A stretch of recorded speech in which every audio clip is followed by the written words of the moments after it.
Today I want to tell you about Philip, one of Jesus' earliest disciples, and his fascinating journey from a small fishing village to becoming a key figure in early Christianity. Picture this. In the quiet town of Bethsaida, along the shores of the Sea of Galilee, lived a young man named Philip.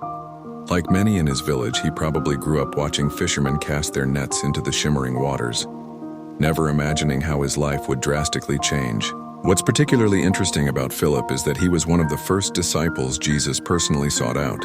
Unlike some others who were introduced to Jesus through friends, Jesus found Philip directly and simply said, "Follow me." Those two words would transform Philip's life forever.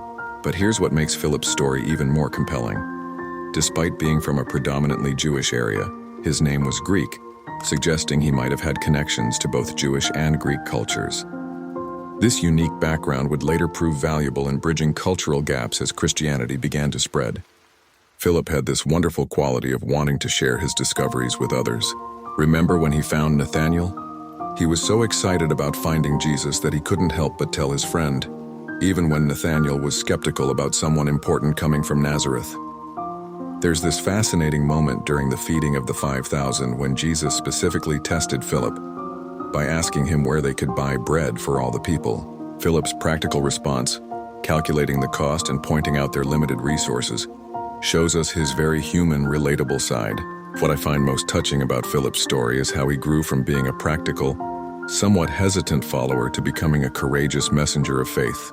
According to tradition, he traveled far and wide, preaching across Asia Minor and even reaching as far as Greece. Think about it.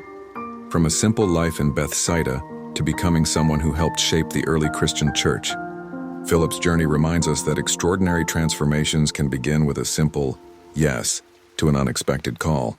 His story teaches us that sometimes the most profound changes in our lives start in the most ordinary places, and that being willing to step out of our comfort zone, just as Philip did when he left his fishing village, can lead to incredible opportunities to make a difference in the world. End of script.